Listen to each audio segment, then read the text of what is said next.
اولو الالباب. اب اس کو ملا کر کے اس طریقے سے پڑھیں گے.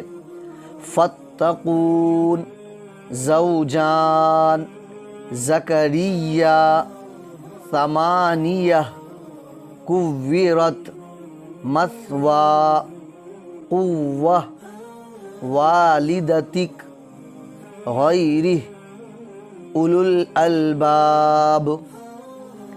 اب یہاں پر دیکھیے مشق. فی قلوبہم مرض فزادہم اللہ مرضا ولہم عذاب علیم بما كانوا يكذبون. وإذا قيل لهم لا تفسدوا في الأرض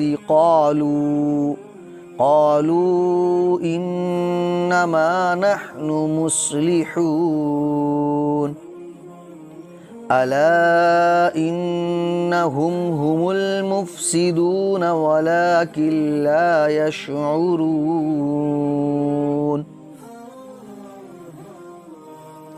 جیسا کہ میں نے آپ کو پہلے بھی بتایا ہے کہ اگر کسی حروف پر تشدید ہوتی ہے، جس طریقے سے یہاں پہ لام پہ تشدید ہے اور اس سے پہلے والے حروف پر جزم ہوتا ہے، جیسے کہ یہاں پہ نون پہ جزم ہے، تو پہلے والے حروف کو نہیں پڑھا جاتا ہے بلکہ اس سے پہلے والے جو حروف ہے اس کو لام کے ساتھ ملا کر کے پڑھا جاتا ہے اور نون کو نہیں پڑھا جائے گا. جیسے کہ یہاں پہ وَلَٰكِن لَا يَشْعُرُونَ، تو یہاں پہ کاف کو لام کے ساتھ ملا کر کے پڑھا جائے گا، نون کو نہیں پڑھا جائے گا.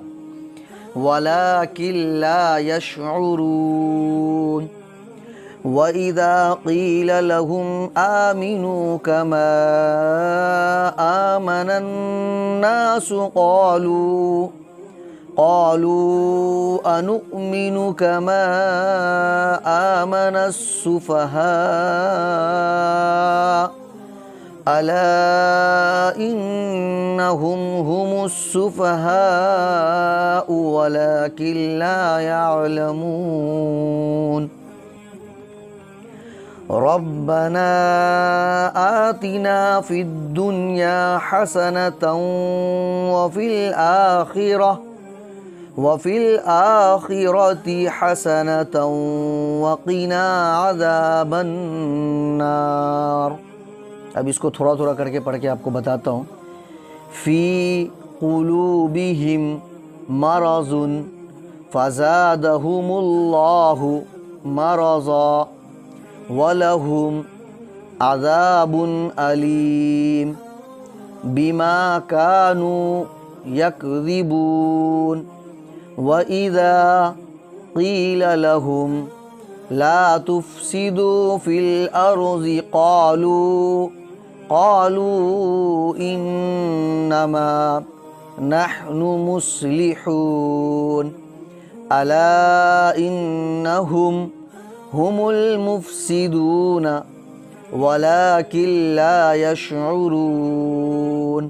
اگر آپ کو اس میں کوئی حرف ہجے کرنے میں نہیں سمجھ میں آ رہا ہوگا تو آپ اس کو اس طریقے سے ہجے کر سکتے ہیں جیسے کہ میں نے پہلے آپ کو پڑھایا ہے.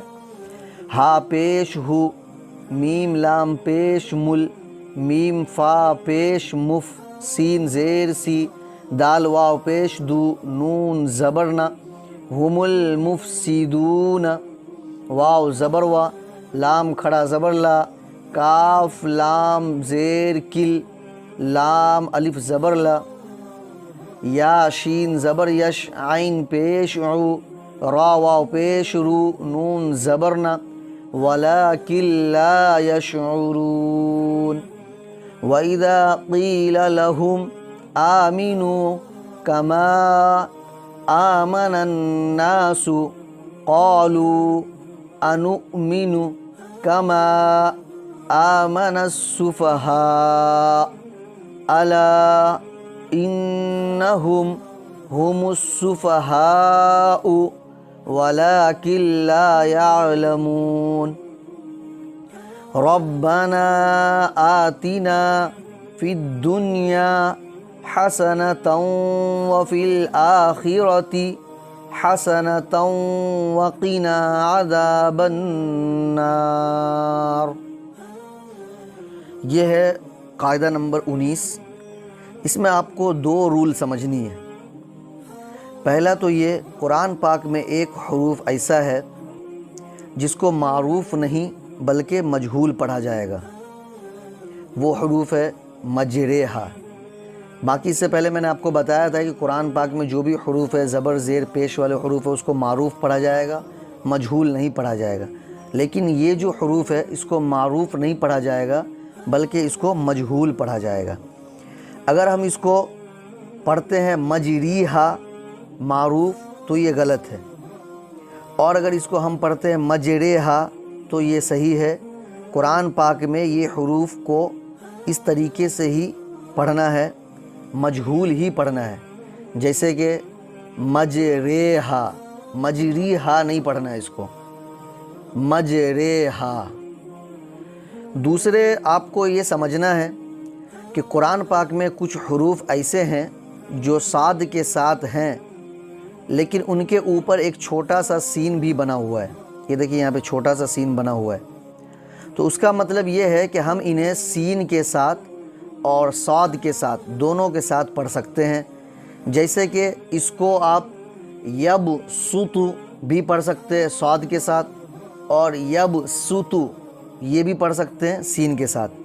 اسی طریقے سے بس تن، صاد کے ساتھ بھی آپ اس کو پڑھ سکتے ہیں، سین کے ساتھ بھی پڑھ سکتے ہیں، بس تن۔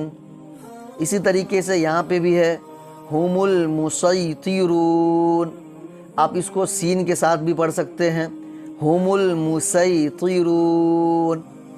یہاں پر بھی اسی طریقے سے بمسیطر، آپ اس کو ایسے بھی پڑھ سکتے ہیں بمسیطر، تو اس کو ایسے پڑھیں گے ہم مجریہا یبسطو، یبسطو بسطہ، ہم المسیطرون بمسیطر، بمسیطر۔